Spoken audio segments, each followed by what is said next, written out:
"You're trespassing." Colleen didn't even look up, just snapped it out like she was reciting some HOA prayer. That voice, all smug and fake authority, made my skin crawl, but the thing that stuck with me wasn't her words. It was the way she held that little silver taser, thumb on the trigger, and grinned like she'd already won the argument. "If your wife takes one more step on a common property, I'll escalate this to a hostile incident." Lana didn't flinch. She just said, "This is our driveway. You know that, Colleen." Colleen's grin got sharper. "Not under HOA Rule 14b. Approach zones count as visible incursion." And then snap, crack, she fired. No warning, no countdown, just a twitch of her finger and a crackle in the air. And suddenly Lana, my wife, police captain, decorated public speaker, the woman who used to fix every kid's bike chain in this neighborhood, she just hit the mulch like she'd been dropped from the sky. They tossed my wife right in the same spot where we planted flowers for her dad after he passed, the only green in our whole front yard. I swear, for a split second, time slowed, and all I could think was, they have no idea who she is. I didn't shout, didn't make a scene. You learn, after 15 years working code compliance, that shouting's just an invitation for paperwork. And trust me, there's always paperwork after an HOA incident, edited reports, doctored footage, accusations twisted sideways. But there's one thing Colleen forgot. I built the safety protocols she just broke. She didn't just cross a line, she set her own rulebook on fire. While Colleen muttered something about fearing for her safety, never glancing at Lana twitching in the mulch, I checked for her pulse. Shallow but steady. I could see the neighbors peeking through blinds, no one daring to come outside. Colleen had trained them well. Interference brings citations, or worse. But parked across the street was the black HOA security SUV, dashcam light blinking. Mark Reyes, the new hire, was sitting inside, pretending not to watch. Good. Let the camera catch every second. Ambulance arrived quick, like they'd been waiting nearby. They loaded Lana onto a stretcher, checked her vitals. Her eyes found mine. "Did she just really do it?" I nodded. She squeezed my hand, weak but steady, as they closed the doors and sped off. Colleen was gone before the sirens faded, but the damage was done. And I'll tell you something, at that moment, I didn't feel angry. I felt calm. The kind of cold calm you get when you know the real fight's only just started. See, this was never just about a taser. Colleen had built an illegal dock on HOA land, powered it up with some hack job, electrical, wiring her cousin slapped together, no permit, no inspection, nothing but arrogance and a cousin's business card. She thought the HOA rules could cover her, that no one would notice. But she never counted on someone like me, someone who'd written half the city's inspection checklists. And now, after she tossed my wife on top of uninsulated wires, she just handed me the case of a lifetime. They taped the violation notice to my mailbox before sunrise. Crooked, wind flapping, no bylaw citation, just threats. Colleen posted her version of events to the community app, too, with a blurry still of Lana mid-fall. Didn't show the taser. Made it look like Lana was the aggressor.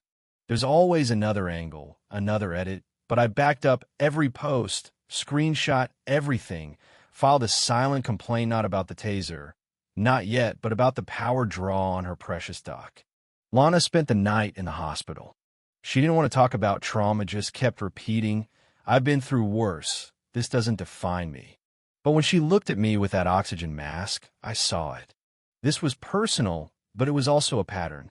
Silver Pines Lakeside, our little haven, had turned into an experiment in control. Just last week, David got fined for a wooden duck on his porch. The week before, another neighbor got hit for a misaligned flag. But Colleen's cousin could build half a marina without filing a single form. Back at home, I watched the HOA SUV linger, Mark inside, hands gripping the wheel tight.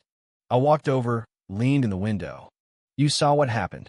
He wouldn't look at me, just muttered, "I submit everything to Colleen." I told him, "You don't have to break contract. Just don't cover for a crime." Next morning, A brown envelope was tucked under my potted planta USB drive, and a note: I didn't sign up to cover crimes. I didn't need to see the footage to know what was on it. The uncut version, start to finish, Colleen's voice, the taser, Lana's silence. But the real twist was Mark himself. Later, I watched him at the pavilion, Colleen chewing him out, waving a manila file. He didn't take it. He'd already flipped. Colleen moved quick. New rule, posted emergency policy revision. Backdated 2 weeks, try to make Lana the aggressor. She even cut off our pool key and pavilion access. The neighbors stopped waving. Colleen was winning, at least for now. But every overreach just made her look guiltier. I pulled every permit the HOA had ever filed. Nothing for the dock, nothing for high voltage.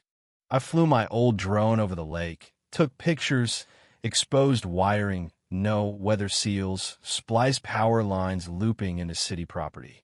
She wasn't just breaking rules. She was stealing power. It was dangerous. One good storm, and someone would die. With Lana's help, her badge might be suspended, but her instincts weren't to. Documented everything. Mark's footage, drone shots, inspection overlays, even a memo from the treasurer.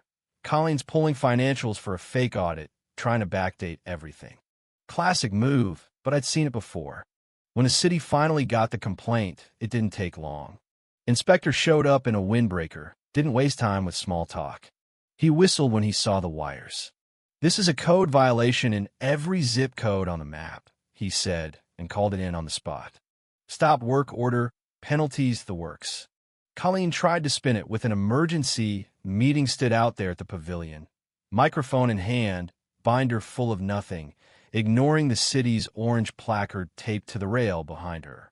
I didn't bring opinions, I brought evidence. I played Mark's footage, showed Colleen trimming the video to frame Lana. When Mark finally stepped up and said, I was ordered to lie, I didn't. The whole game shifted. The treasurer, Jacob, moved for a vote of no confidence right there. Colleen sputtered, tried to argue, but no one listened. 70% of the hands went up. She was out. It didn't feel like victory, not really. Just release. 3 days later, city trucks stripped out the wiring, posted signs, structure closed. Permit violation.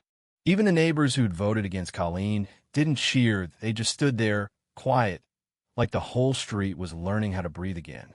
Mark told me Colleen packed up and left in the night. Justice wasn't exilite, was exposure. The interim board met, doors open, proposals flying for audits and transparency. Lana and I sat on the porch swing, 3 inches into the so-called violation zone. But no one was writing citations anymore. The sky turned violet, porch lights flicked on, and for the first time in a long time, I felt like we weren't being watched, we're being seen. If you've ever tangled with an HOA or watched your community turn into a battlefield, you're not alone. Drop a comment, tell your story. Let's talk about what's fair and what's right, because sometimes justice doesn't shout, it just votes. And that's enough to change everything.